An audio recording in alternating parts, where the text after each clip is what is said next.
Obrigada a todos, obrigada pelo interesse, por esse espaço para a Secretaria de Meio Ambiente. Vou compartilhar minha tela com vocês. Alguém me avisa quando já estiver aparecendo e em tela cheia? Tudo ok, Soninha. Ótimo. Eu não sei se todos que estão aqui sabem que a Prefeitura de Belo Horizonte já vem trabalhando no enfrentamento das mudanças climáticas há muitos anos. Acho que é um daqueles trabalhos que passa desapercebido da população. Então, eu vou dar uma notícia breve sobre isso aqui para nivelar o conhecimento. Se eu conseguir mudar a coisa, a tela, que eu não estou conseguindo. Deu. Já está tudo ok. Oi? Tá ok, já mudou sim. Obrigada. Eu coloquei essa notícia aqui porque isso é de 20 dias atrás. Essas notícias têm aparecido na mídia o tempo todo, né? E essa aqui nem foi na Semana do Meio Ambiente, porque se fosse a gente ia dizer, todo mundo fala nisso nessa época. Isso nem foi o diretor-geral lá, secretário-geral da ONU, dizendo que estamos cada vez mais próximos de uma catástrofe climática. Aí a gente pensa em subida dos oceanos, Amazônia, desertificação, mas a gente esquece que as cidades estão sofrendo com isso também. Isso é Belo Horizonte. Então, a gente tem situações... Ontem eu assisti uma apresentação da Defesa Civil, 60% dos eventos extremos de chuva que aconteceram em Belo Horizonte nos últimos 10 anos, 60% foram nos últimos 3. É inegável a frequência maior desses eventos no mundo todo. E numa cidade isso significa perdas materiais e perdas humanas também, né? E nas perdas materiais se inclui o custo da prefeitura, e que é do cidadão, para reconstruir, limpar. Outro exemplo das coisas que a gente tem enfrentado, as ondas de calor. Ondas de calor são o evento extremo que mais mata no mundo, surpreendentemente. Se alguém tivesse me pedido para chutar, eu teria dito que eram as inundações, não são. São as ondas de calor. Então, Belo Horizonte começou em 2006, há mais de 15 anos, então, criando o Comitê de Mudanças Climáticas. Em 2009, o primeiro inventário, nós temos a série de inventários, a maior e mais antiga série de inventários municipais de gases de efeito estufa no país, e não sei se muitas cidades do mundo têm uma série maior que a nossa, talvez a Andréa Banhi possa falar, talvez ela saiba. Em 2011, a Lei de Mudanças Climáticas, o primeiro plano de redução de gases de efeito estufa em 2013, o estudo de vulnerabilidade climática em 2017, a revisão do PREG em 2020, e o quinto inventário, que abrangeu esses 20 anos pela mudança de metodologia, em 2021. Belo Horizonte já ganhou 4 vezes o prêmio da capital, Desafio das Cidades da Hora do Planeta, como a capital mais sustentável do país. E isso também é um reconhecimento, né? E estamos nesse ponto agora.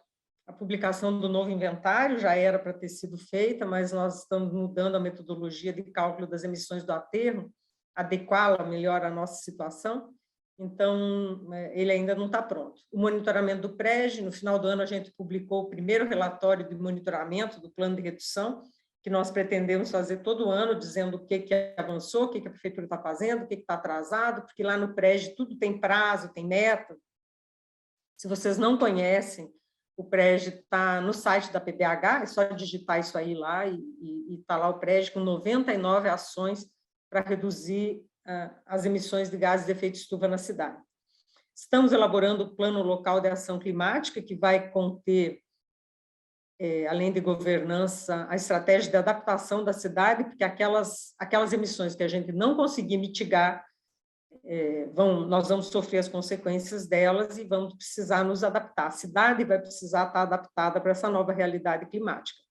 Tem as chuvas, o cálculo das chuvas que se fazia antes era para outra realidade, por exemplo, né? Agora a gente precisa de um novo cálculo de chuva, é um novo tipo de chuva, mais concentrada, mais intensa.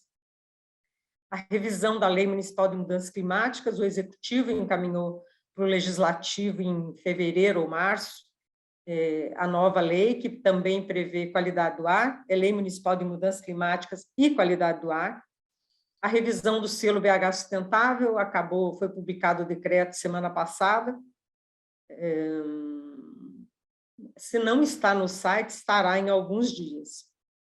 Vinculado ao crédito verde, que é uma redução na dívida ativa através da implantação de medidas de sustentabilidade no empreendimento.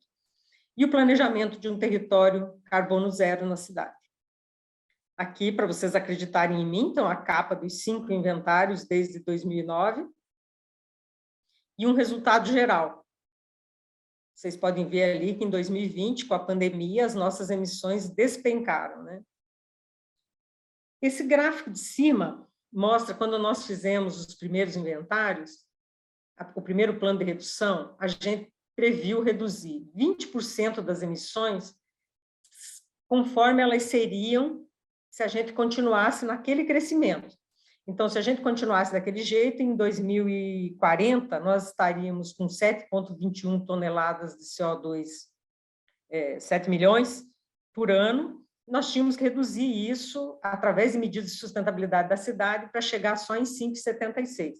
Então, era reduzir 20% sobre o business as usual. Vocês podem ver no gráfico de baixo que nós reduzimos mais do que isso já. Independente da pandemia, que tem um tombo de 23% sobre 2019, já vinha caindo desde 2014. Tirei o gráfico do PIB. Esse gráfico de baixo, o formato dele é semelhante ao nosso gráfico do PIB. Então, a partir de 2014, a partir do começo da crise política e econômica no país, o PIB caiu e as emissões caíram. Isso tem uma relação, isso mostra uma relação muito próxima entre riqueza e emissões. Se você está pobre, você não emite, porque o consumo diminui, tudo diminui, né? Então, nós já reduzimos, mas, infelizmente, não foi por uma boa razão. Vocês podem estar se perguntando como que a gente sabe que esses dados são confiáveis, né? A gente pega os dados para fazer o inventário todo ano do presidente das empresas e do nível técnico. Então, o nível técnico nos encaminha através de um ofício assinado pelo presidente da empresa. É assim com o CEMIG, é assim com o Copasa, com a ANP, com a SLU, com a Gasmig. Então, tem um compromisso da empresa. Esse é o dado público da empresa. A gente não tem nenhuma razão para acreditar que a empresa mentiria, né? Por exemplo, da ANP, nós calculamos as emissões de combustível fóssil. A ANP nos manda quanto de gasolina, diesel, gasolina de aviação foi vendido na cidade naquele ano. Não tem jeito da ANP nos mentir sobre isso, né? Porque são muitos são muitos dados cruzados. Além disso, esses dados estão alinhados com parâmetros estabelecidos internacionalmente. A equipe da PBH faz treinamentos frequentes, especialmente com o ICLEI, que aí no slide eu estou vendo que está escrito errado. A série histórica é consistente, então, se tivesse erro, a não ser que o cara erre todo ano durante 20 anos, esse erro ia aparecer, né? E os nossos inventários foram auditados e receberam a chancela do ICLEI Internacional. Isso é um reconhecimento assim, muito consistente, muito sério do trabalho da prefeitura. Esse é só uma foto mostrando o que tem no nosso plano de redução. As 99 ações divididas, elas têm a ação que tem que ser feita com desdobramentos, assim, por isso que deu 99 ações. É o geral de energia, de mobilidade, aí gestão pública, mobilidade ativa, tem os critérios de divisão dessas ações, e elas são uma planilha com 99 delas, cada uma monitorada. O estudo de vulnerabilidade, que está no BH Maps, mostra como que a cidade vai estar nesses 4 itens, inundações, deslizamentos, dengue e ondas de calor, o risco, né, para esses 4 itens, em 2030.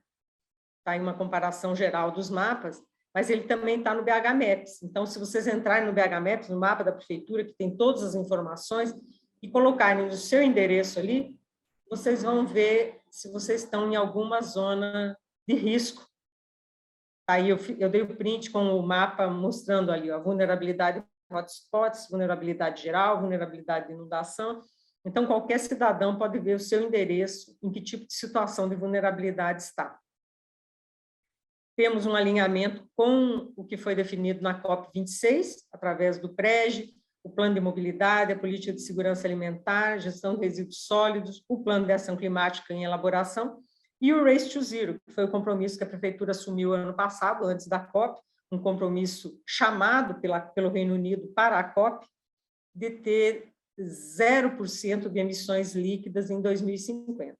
Como o nosso plano super ousado é de reduzir 40% até 2040, 50% até 2050, para a gente atingir zero de emissões líquidas, significa que nós vamos ter que mitigar 50% delas. A gente reduz 50% e vamos ter que mitigar 50%. Não vai ser tarefa fácil, né, gente?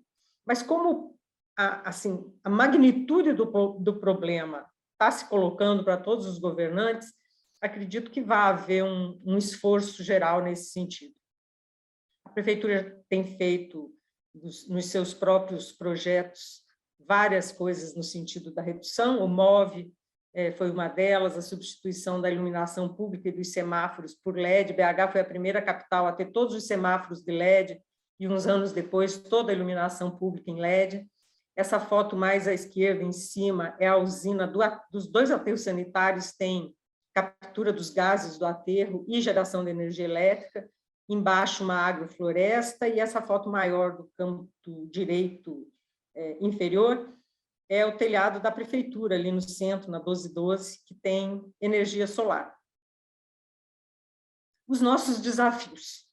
Esses desafios, eu é que estou colocando, sabe? Isso é o que eu acho que a gente precisa fazer. Eu, com o acúmulo que eu tenho desse assunto e do histórico e das ações das outras cidades, para a gente avançar, a gente precisa transformar todos esses estudos que eu falei, todos esses instrumentos, esse arcabouço técnico que a Prefeitura já construiu e vem monitorando, em documentos atualizados, obrigatoriamente utilizados, independente das mudanças de governo. Isso, assim, é o mínimo, né, para uma cidade, um estado, um país se considerar avançado. Os grandes projetos, os projetos de Estado, têm que independer do governo daquele momento. Disseminar o conhecimento sobre mudanças climáticas para que a população entenda o processo, entenda as consequências, que sem a população, nós precisamos desse apoio, né? A população precisa ter isso assumido. Estamos vivendo uma nova realidade climática, e essa realidade é uma crise, porque nós não estamos preparados para ela. Como isso não é uma coisa que acontece no dia a dia, durante os 365 dias do ano, diferente das ações de saúde, de transporte, de segurança, vai passando meio ao largo e as pessoas não se debruçam, a população em geral, né? Não se debruçam sobre isso. Além disso, nós tivemos negacionistas durante muitos anos. Esses negacionistas atrapalharam esse processo, né? As pessoas se sentem no direito de dizer, mas eu não acredito. Assim, não tem o que acreditar, gente. Isso já está estabelecido. 100% das academias de ciências do mundo já disseram que o planeta está aquecendo, que isso foi causado pelo homem. A rapidez, né? Foi potencializado pelo homem. Então, não há o que discutir. Tornar o poder econômico parceiro na adaptação também é uma questão crucial, porque, como nós vimos ali com a questão do PIB, riqueza significa emissões. E cativar a imprensa para divulgação constante desse assunto, que é uma coisa que nós não conseguimos ainda, não conseguimos essa parceria para a imprensa nos ajudar. Obrigada, eu vou estar aqui para o debate, e o meu e-mail está aí, se vocês lembrarem de alguma pergunta depois do evento, se quiserem contato, mais informações, é só me acessar pelo e-mail, tá bom? Obrigada. Agradecer aí a contribuição da Sônia, né? Certamente que vai gerar muitos debates, né, Sônia? Mas aí nós... Só tem a pergunta fácil, viu, Tânia? Como nós temos aí uma agenda aí, né, dos palestrantes, eu agora vou chamar o Ilan, né, para fazer a contribuição dele, e em seguida seria a Andréia, tá, Andréia? Então, Ilan, com você. Bom dia, obrigado pelo convite, obrigado pela apresentação. É um prazer estar com vocês hoje, discutir esse tema tão importante. Parabenizar também a Sônia pela apresentação. Inclusive, ela me motivou a compartilhar alguns slides. Eu ia apenas falar, mas dado o conteúdo interessante do que ela colocou, eu vou compartilhar alguns slides rapidamente, só me apresentando antes de começar. Eu sou Ilan Cooperstein, eu sou vice-diretor regional da C40 para a América Latina. A C40, vai ter até um slide aqui para falar rapidamente sobre o que é a C40. Bom, a C40, como vocês conseguem ver minha tela? Sim, sua tela está projetando otimamente. Está ótima, porque está com alguma questão, mas deixa Talvez eu ver se eu consigo passar. De acerto, né? De enquadramento, né, Ian? Deixa eu ver se eu... Me dá um segundo que eu vou reabrir. Eu vou parar de compartilhar, vou salvar e reabrir esse arquivo, apenas para ver se a gente consegue. Mas, bom, já vou me adiantando. A C40 é uma rede de megacidades, hoje são 97 cidades ao redor do mundo.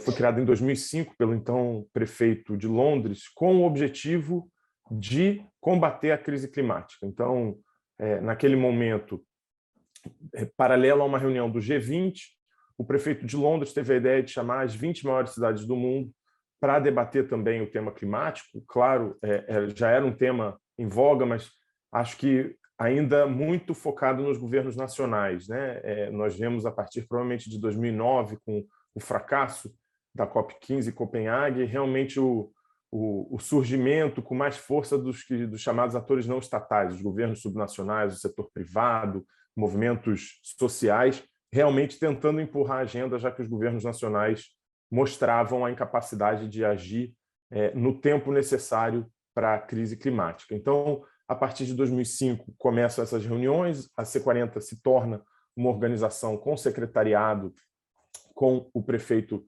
Michael Bloomberg, quando era então prefeito de Nova York, e a rede cresce, a rede de fato tinha 40, manteve o nome, eram 40 cidades, hoje, como eu mencionei, já são 97, e a ideia dessas cidades é realmente liderar, por serem as maiores cidades, em geral, terem a maior capacidade, tanto de investimento. Nós sabemos que os centros tecnológicos e universitários também, na maioria das vezes, ficam próximos ou nessas grandes cidades. O setor privado também tende a se concentrar, pelo menos os seus escritórios centrais, nas megacidades. Então, entendemos que essas cidades têm uma responsabilidade adicional de liderar essa pauta. Nós temos aqui várias pessoas que trabalham com cidades. Belo Horizonte é um centro urbano também no Brasil, e sabemos, por exemplo, em Minas ou até no Brasil, o que Belo Horizonte faz, outras cidades copiam e aprendem. Então, essas cidades, essas megacidades, não só essas 97, quase 100 aqui, mas as grandes cidades de cada país, elas têm esse papel de liderar um caminho que vai ser emulado por cidades médias. Então, a ideia aqui é trabalhar com essas cidades que representam cerca de 8% da população mundial, mas 1/4 do PIB. Então, é um número bastante concentrado, são menos de 100 cidades, mas que tem um peso muito grande também nas emissões.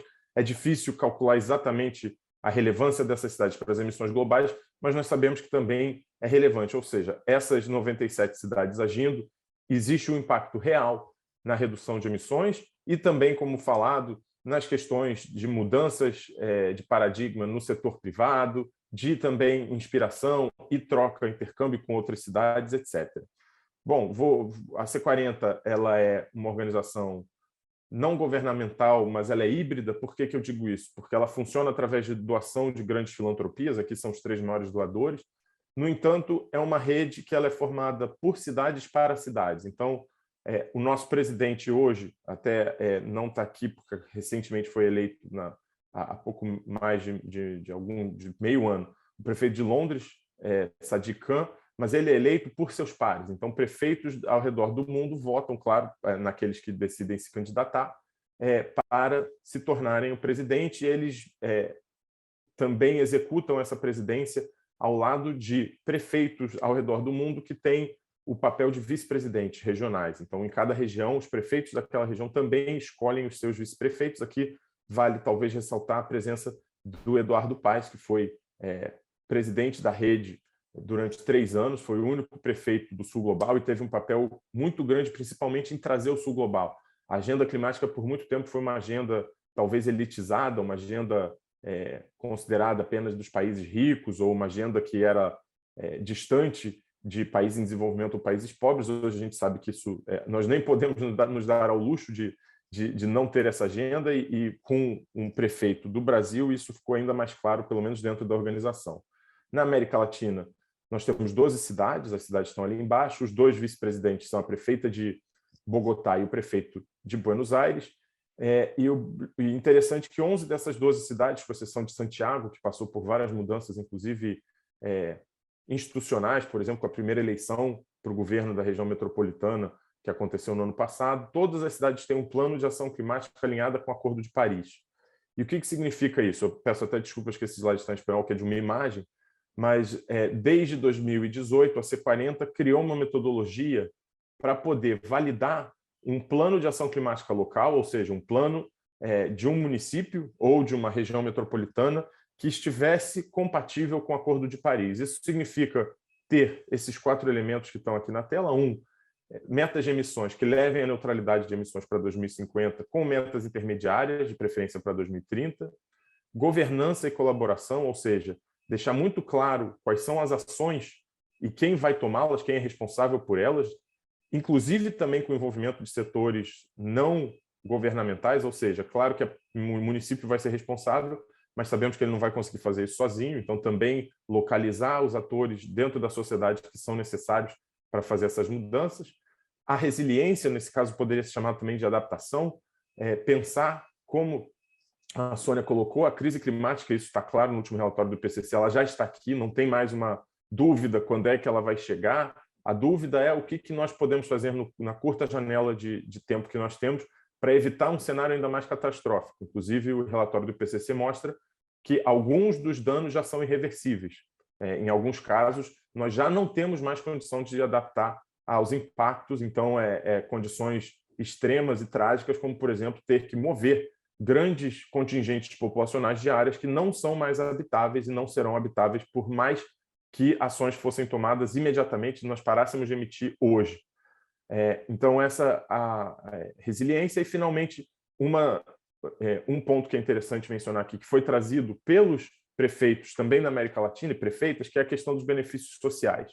A ação climática não pode ser divorciada das prioridades sociais de cada cidade, sobretudo em cidades como as nossas, onde sabemos que a desigualdade, o desenvolvimento socioeconômico são prioridades. Então, a boa notícia é que elas caminham juntas, a questão é apenas ter isso claro desde o início para poder mapear esses benefícios. Então, a geração de empregos, a geração de renda, a segurança habitacional, por exemplo, que nós sabemos que um dos nossos grandes riscos climáticos são inundações que afetam desproporcionalmente áreas mais pobres e áreas vulneráveis, por várias questões históricas.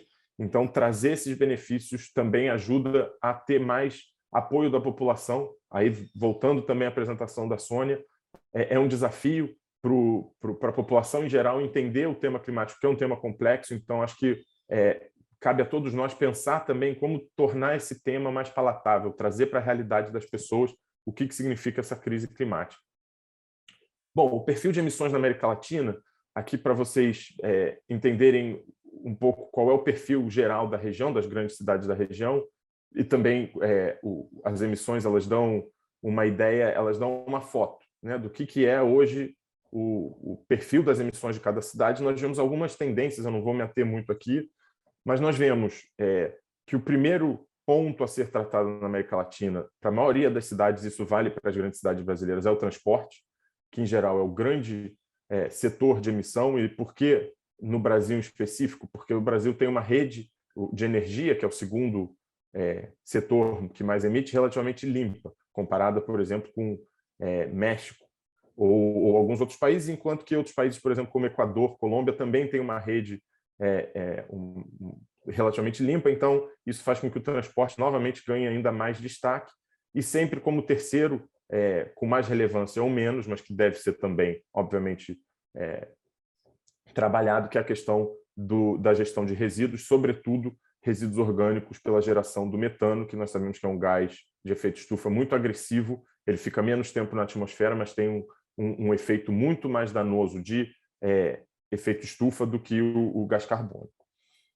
No entanto, aqui vale trazer, só para ter uma perspectiva mais de justiça também climática global, aqui eu coloquei os mesmos dados que tinham antes, mas comparado com as cidades da América do Norte. Então, todas as cidades das Américas da C40, nós vemos que nenhuma cidade, ou seja, se você olhar aqui, temos Buenos Aires e Cidade do México já para o final, todas as cidades que mais emitem são cidades da América do Norte. Ou seja, nós falamos muito de ações de cidades como Nova York, Vancouver, que são tidas como cidades verdes, cidades sustentáveis, todas elas emitem mais do que as cidades latino-americanas. Isso não é razão para muito orgulho, porque, como a Sônia também colocou, existe uma relação entre desenvolvimento econômico e emissões, então o nosso desafio é manter essas emissões baixas ao mesmo tempo em que nós conseguimos nos desenvolver, que é talvez o grande lema da economia verde, o nome desse evento, ou seja, como que nós podemos desenvolver as nossas cidades economicamente de forma a desatrelar esse desenvolvimento do aumento de emissões. Então, o que vale aqui pensar é que nós temos que achar o nosso caminho, porque essas outras cidades aqui, elas já trilharam um caminho que não deve ser trilhado por nós, o custo é muito mais alto de fazer isso depois do desenvolvimento, ou seja, é melhor nós fazermos isso agora do que seguir aquele mesmo caminho e mais para frente tentar, até porque nós não temos tempo. Trazendo aqui uma análise dos planos de ação para mostrar também quais os riscos climáticos mais frequentes na região da América Latina. O primeiro risco listado nos planos de ação climática é a questão das inundações. Então, todas as cidades, as 11 cidades que fizeram os planos e submeteram nos últimos anos, têm inundações como um risco. O segundo são as ilhas de calor, com 9 cidades. Bom, e aí se pode ver, é claro que a última tem a ver com o aumento do nível do mar, por conta também de várias dessas cidades não estarem próximas à costa. Então, essas duas cidades... Só um minutinho, Ilan, você pode concluir, por favor? Claro, perfeito. Bom, tá ótimo. E aqui só trazer muito rapidamente as ações setoriais prioritárias que nós vemos. No transporte, são basicamente duas ações. Uma é tirar as pessoas dos carros, seja para a mobilidade ativa, para o transporte público, e a segunda é o próprio planejamento urbano. Energia, pensar na geração e também na eficiência energética dos edifícios. E os resíduos é gerar menos resíduo e tratá-los, tanto resíduo orgânico quanto a questão de resíduos inertes e a reciclagem. E aqui, muito rápido, convidar todos a verem, por exemplo, um trabalho que nós fazemos de acompanhar a eletrificação das frotas de ônibus na América Latina, com números em tempo real da frota adotada em todas as cidades ao redor da região. Obrigado, desculpa ter passado o tempo. Mais uma vez, fico à disposição também para perguntas depois. E querendo ouvir agora o que a Andréia também tem para nos dizer. Ilan, muito obrigada. E você não ultrapassou seu tempo, não. Você cumpriu rigorosamente. Tá? Agora eu gostaria de agradecer, né, ao Ilan e a passar para a Andréia, né, que estará fazendo a abordagem dela agora. A Andréia tem uma participação também em uma instituição que tem muita relevância, né, na questão climática e na busca de alternativas também. Com você, Andréia. Muito obrigada, Tânia. É um prazer, participar desse evento com pessoas tão queridas aí, colegas de trabalho de tantos anos, como a Sônia, como o Ilan. Muito obrigada mesmo pelo convite. Vou falar um pouquinho, o que o CDP faz, mas o papel principal do CDP é realmente monitorar, dar transparência, divulgar, dar visibilidade para as ações dos municípios, ou seja, entender como que os municípios estão e o que precisa ser feito, para apoiá-los tecnicamente, nessa transição de baixo carbono e de reduzir, os impactos da mudança do clima. O próximo slide, por favor. O próximo. Próximo, por favor, sim. Aqui, como que nós trabalhamos, e como que a gente se conecta aí com o BH, com o C40. Bom, o CDP é uma organização igual o C40, sem fins lucrativos. Nós estamos aí trabalhando há mais de 20 anos. A nossa organização nasceu na Inglaterra, a princípio trabalhando com o setor privado, ou seja, ter informações das empresas para a tomada de decisão de investimento, né, na questão de clima. Hoje em dia, a gente não trabalha só para a questão climática, mas também a questão de segurança hídrica e desmatamento. Então, a princípio, com as empresas que estão em bolsas de valores, nas maiores empresas. Também a gente trabalha com um outro grupo de empresas que são a cadeia de fornecedores das empresas, né? Então, aí a gente também consegue trabalhar com empresas pequenas e médias, né? Trazendo essas empresas para as discussões, para agir frente à mudança do clima. E, por fim, como que nós trabalhamos com os governos subnacionais. Pode passar para a próxima, por favor. Bom, com os governos subnacionais, nós não temos essa autoridade, né, que a gente chama, né, autoridade do investidor ou autoridade do cliente solicitando essa informação. Mas nós temos essa rede de parceiros. Então, aqui conectando com o C40, o C40 foi o nosso primeiro parceiro lá em 2010, quando o CDP nasceu. Então, ele foi aí desenhado, né, para a gente poder também monitorar as ações das cidades da C40. Então, e depois de um ano, essa plataforma se tornou uma plataforma global, né, onde todos os municípios podem utilizar para estar monitorando suas ações ambientais. Desde 2018, a gente vem trabalhando em colaboração com o ICLEI, então, tanto que a plataforma se chama a de cidades, né, CDP ICLEI Track, justamente para unir esforços, né, para facilitar todo esse trabalho que o ICLEI já vinha fazendo, que nós estamos fazendo, para facilitar realmente o trabalho das cidades e não gerar aí duplo esforço das cidades. Então, aqui nessa apresentação, vocês podem ver todas as iniciativas, né, onde o CDP atua, ou seja, uma vez que a cidade faz parte, por exemplo, da campanha Race to Zero, do Pacto Global de Prefeitos pelo Clima e Energia, as cidades precisam mostrar resultados, como que vocês estão avançando na agenda do clima, como que vocês estão avançando frente ao compromisso, e é justamente aí o nosso papel de entender, né, através do reporte, através do monitoramento, como que está o avanço das cidades frente a seus compromissos. A próxima, por favor. Aqui é uma série, né? Então, como comentei, são todos aí os nossos parceiros, né? E só ressaltando sobre a plataforma, esse ano nós tivemos uma reestruturação da plataforma, com o objetivo, sempre o principal, a Soninha conhece o CDP, né, Soninha, desde 2012, né, ela sabe que, mas são muitas perguntas, são muitas informações que a gente tem que buscar, então o objetivo era, como que nós poderíamos reduzir, né, esse número de informações, né, para facilitar realmente o monitoramento daquelas ações onde a gente vai conseguir realmente monitorar o progresso das cidades. Então, 2022 para a gente está sendo um ano super importante, né, com essa nova reestruturação. Aí só fazendo um pequeno comentário, nós também temos a mesma plataforma para estados e regiões, então elas estão totalmente alinhadas, né? Então a gente tem estados no Brasil, inclusive Minas Gerais, né, que querem também que as suas cidades ou parte das suas cidades também usem, mesmo não fazendo parte de iniciativas como essa, utilize o CDP para entender, para ter esse diagnóstico inicial, onde que eu estou e o que eu preciso fazer para chegar a um município mais resiliente, um município baixo em carbono. E acho que o novo que nós trouxemos aqui, né, é a questão das ODS. Então, a gente também, né, ele está totalmente alinhado com as 12 das 17 ODS. Então, além, né, de vocês monitorar toda a questão climática, vocês podem também monitorar parte do cumprimento das ODS. A próxima, por favor. Aqui, um geral da plataforma,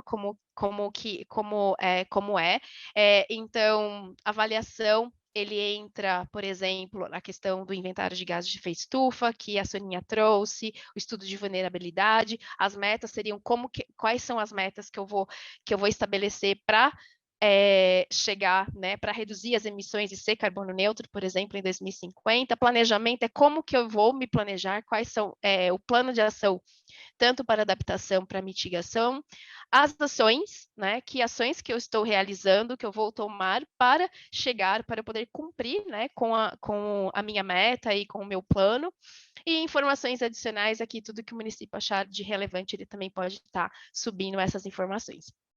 A próxima, por favor.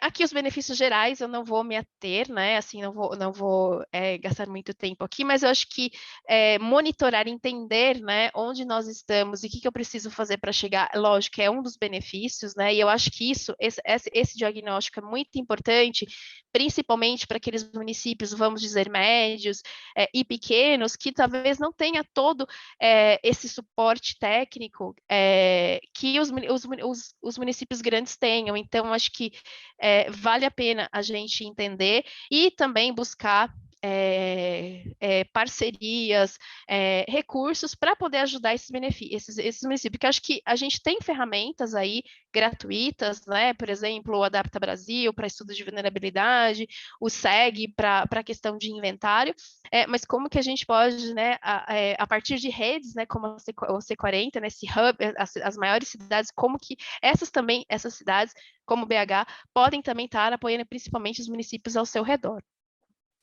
O próximo, por favor. Aqui então, como comentei, o CDP a gente trabalha desde 2011, inicialmente eram só 3 municípios da C40, e hoje são mais de 90 municípios. Então, a minha ideia agora é trazer um pouquinho dos resultados baseados nas informações reportadas em 2020, tá? O próximo, por favor. Então, dados de inventário, né? Nós temos, então, 94 municípios que reportaram CDP em 2021, isso são municípios brasileiros, tá? Representando aí 56 milhões de brasileiros. Desses municípios, 25 apresentaram o inventário e 20 apresentaram o documento. Qual que é a diferença? Provavelmente esses 5 municípios, eles reportaram as informações do SEG municípios, tá? Então, eles não tinham um documento para apresentar. Aí, falando da campanha Race to Zero, a gente tem 45 municípios que aderiram à campanha. Desses 45, ano passado, de 2021, 19 reportaram os seus avanços na plataforma. Então, vai ter um trabalho nosso do CDP, junto com a Embaixada do Reino Unido, com todos os parceiros, para trazer esses municípios, para entender, né, quais são os desafios, onde que eles estão e o que precisa ser feito, que tipo de capacitação, que tipo de apoio técnico precisa ser feito para que esses municípios possam atingir as suas metas, né, e estar ok com seus compromissos. Então, desses 19, 13 apresentaram o inventário. Próximo, por favor. Plano de ação, a gente teve 9 municípios que apresentaram ambos, né, no mesmo documento, o plano tanto para mitigar como para adaptar, e 4 cidades brasileiras apresentaram metas de redução de emissão alinhadas a metas científicas, né? Aqui são as 4 do C40, como o Ilan comentou, sobre todo sobre os planos das cidades da C40. A próxima, por favor.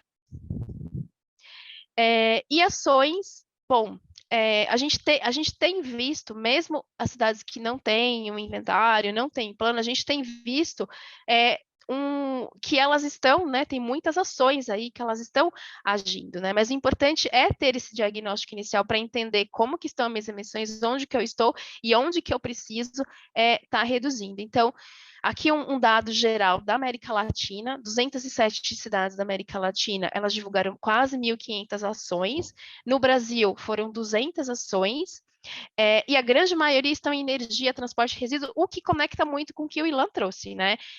Tanto do perfil das emissões e das ações prioritárias que ele trouxe para a gente. Então, aqui, acho que na nossa região, realmente, aí as ações estão nesses 3 setores, principalmente. A próxima, por favor. Acho que aqui é meu último slide.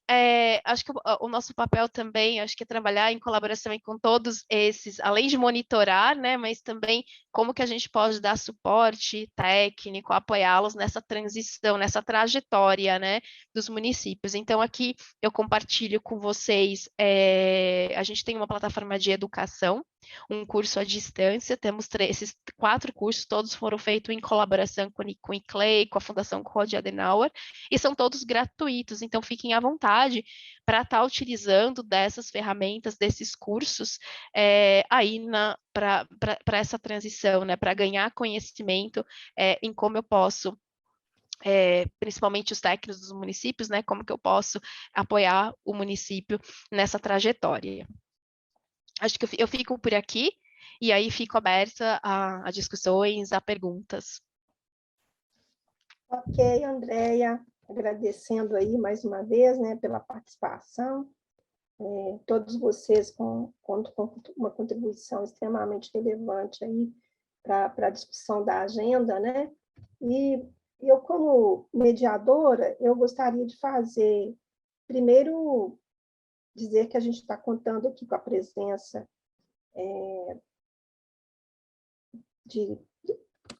do Bernardo Silva Ribeiro, né, que está aí conosco também, e a Marília Cinto Correia, né, se eles quiserem estar aqui presentes na nossa sala, né, venham contribuir aqui com o debate, né. Mas gostaria de fazer uma pergunta dirigida para cada um de vocês, mas eu procurei fazer uma sinergia, né, porque é incrível que a fala de vocês ela foi em rede, né, em uma sintonia muito fina, né? Não sei se é porque já trabalham há muito tempo ou porque já estão afinados nessa rede também, né? Eu creio que é devido às duas coisas. A primeira questão, né, a primeira pergunta, eu vou dirigir aí à Sônia, vou dirigir de acordo com a ordem das apresentações. Você levantou, né, Sônia, a questão do crescimento econômico associado à emissão, e a gente sabe que há uma correlação de fato, né, em função do uso mesmo de uma tecnologia que basicamente ela é contaminante, ela é emissora, né, mesmo com todos os esforços que têm sido feitos nos últimos tempos. Mas, assim, com relação a essas cidades que vocês estão trabalhando aí, né, como foco aí da pesquisa desenvolvida, né, para tentar buscar mitigar, né, os problemas causados aí pela mudança climática, ou mesmo tentar reduzir a mudança climática, porque acho que são desafios distintos, né? Você vê a possibilidade da gente conseguir crescer, né, economicamente, porque nosso país está numa fase de extrema queda, né, do produto e da renda, né, uma inflexão que você apresentou também aí em sua fala.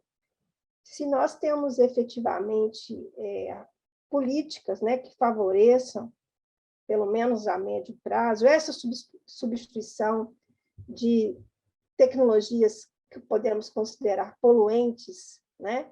E que a gente possa, pelo menos, cumprir a agenda das ODS até daqui a 30 anos. Se nós vamos ter essa condição, né? Porque a tentativa e a sociedade quer que a economia retome o crescimento de todo jeito, né, Sônia? Pelos vários motivos. E, ao mesmo tempo, quando cresce, causa a questão climática, então você vira aí uma roda viva, né? Esse é o grande desafio que as cidades enfrentam, cidades como Belo Horizonte, como todas essas que foram mencionadas aí. Qual a capacidade também de absorção dessas tecnologias por parte da indústria, dos serviços, do agro, né? Acho que essa é uma questão aí posta, né? Acho que essa é a questão. Desculpe, você vai falar? Eu acho que eu tentei, através dessa discussão, pegar assim no coração da fala, sabe, Sandra? Que eu acho que isso é muito importante, principalmente para mim, que sou economista, que estou trabalhando em relação internacional, um dilema posto, sabe? Agora, eu gostaria de falar agora para o Ilan, né, que ele trabalha aí com uma rede potente das megacidades, né? E aí você levantou uma questão das cidades inteligentes, né? Que eu acho que é um desafio, né? Que aparentemente, né, Ilan, as cidades inteligentes, elas trazem em si, parece uma releitura já de uma estrutura que ela em tese, combateria a crise climática, né? Mas os grandes desafios aí, você vê para que a gente tenha mesmo cidades inteligentes, né? Que respeitem o equilíbrio do nosso planeta, né? Que dê condições de vida e de voz a todos. Você acha que essas condições que a gente se encontra hoje, elas são favoráveis, ou as megacidades globais, elas estão, de fato, na maioria das vezes, reproduzindo, às vezes, algumas partes, né, dessa cidade inteligente, sem necessariamente entender a importância da questão climática, sabe? Ou se as tecnologias que estão disponibilizadas também para idealizar essas cidades inteligentes, elas acompanham essa discussão posta pela agenda, né, contra a crise climática. Então, essa seria a questão que faria para você, sabe? E, por fim, né, a Andréia, eu acho que ela discute muito a questão também da sociedade civil, bem como o Ilan, né? Participação efetiva, me parece que é uma ação mais orgânica, né? Junto aos prefeitos, às cidades, ou mesmo articula as ODS também, né? Eu achei essa fala, essa chamada importante, que se já tem essa questão das ODS, já é uma agenda municipal, porque a dificuldade, né, de trabalhar isso com mais sinergia com as prefeituras seria uma questão, sabe? E a segunda que diz respeito a um ponto até positivo, né, que você levantou aí no final da sua fala, que seria a questão da energia do transporte dos resíduos, que já é um resultado aí desse esforço que tem sido feito, até mesmo antes da Eco 92, né? Tem sido falado que tem que haver essa mudança. Mas, por fim, eu gostaria de fazer a seguinte pergunta também. Como que a sociedade civil vai ser chamada, né, para essa grande discussão? Porque a questão do clima ela ficou muito num espaço diferenciado, por exemplo, a chamada da redução da desigualdade, do trabalho escravo, né, de outras questões postas para a ODS, mas a questão do clima ela não tem esse apelo nem no campo da imprensa, nem nas discussões dos grandes debates, seja em âmbito local, ou estadual ou nacional. Então, assim, quais que seriam as iniciativas, né, que poderiam ser feitas? Então, me desculpe aí, mas professor demora muito a fazer a pergunta, mas é porque a gente tem essa necessidade aí de falar demais para fazer uma pergunta pequena. Né? Tânia, desculpa, então, é com vocês agora, então? Desculpa te interromper, é que eu preciso sair para outra reunião. A sua pergunta é muito interessante, eu até me coloco à disposição depois para responder de alguma forma. Peço desculpas e agradeço muitíssimo o convite, aprendi muito. Sônia, Andréia, como sempre, um prazer. Obrigada, Ilan. E seguimos. Obrigada, Ilan. Desculpa aí, porque Imagina. eu fiz a Obrigada, pergunta maior do que o seu tempo. Não, né? não tem problema nenhum. Obrigada, viu, Ilan? Obrigado a vocês. Então, eu vou começar, você. Tânia. Eu começo respondendo sobre o que o município pode fazer? Pode. Ótimo. Pegando, então, os 3 itens que o Ilan citou, o André citou, e eu mostrei no gráfico, eu não citei, energia, resíduos e transporte, o município tem grande parte da responsabilidade, porque 75% das emissões são geradas nas cidades, mas ele não tem autonomia suficiente, né? Porque a legislação, os recursos, em geral, não estão no município. Então, sobre a energia elétrica, a nossa redução, nós não temos muito o que fazer, porque a nossa energia já é muito limpa. A gente está ligando as escolas de Belo Horizonte agora a fazendas solares, a energia vai vir de fazendas solares do interior, mas isso não melhora a situação da energia elétrica em geral, só tira um pouco da pressão pelo uso das térmicas. Mas vamos dar uma... É um caminho, né? Sobre resíduos, o município coleta e transforma em energia os gases dos 2 aterros sanitários, que isso é o máximo que o município pode fazer. Das emissões do esgoto, a Copasa é que tem que fazer, e aí é outra instância do governo, outra lógica, mas a Copasa também está fazendo. O que a prefeitura teria que fazer é aumentar a coleta seletiva. Sim. Mas também é menos. O nosso grande emissor é o transporte. E é aí que a falta de ação, a falta de autonomia, na verdade, da prefeitura aparece mais, porque a gente não tem influência sobre o tipo de combustível, sobre a legislação nacional, sobre o tipo de motor, porque, por exemplo, o Brasil desenvolveu a tecnologia do álcool há um tempão. Aí todos os carros no Brasil são flex e o povo abastece com gasolina. O município, se eu fosse prefeito, acho que eu ia obrigar. Todo carro flex tem que abastecer com álcool. Fica essa coisa que o álcool tem que estar 70% do preço da gasolina. Agora a gente está em crise, agora nem dá para falar nisso. Mas, gente, assim, não dá para pagar 75% do valor em vez de 70% para poder agredir menos o meio ambiente.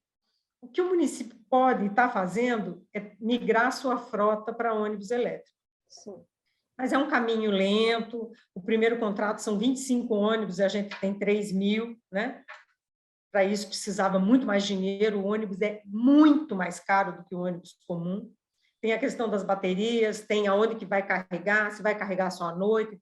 Detalhes da logística dessa migração que tem que ser muito estudados, porque se o ônibus parar porque a bateria acabou, morre o prefeito, né, gente? Então, o fim do mundo, né?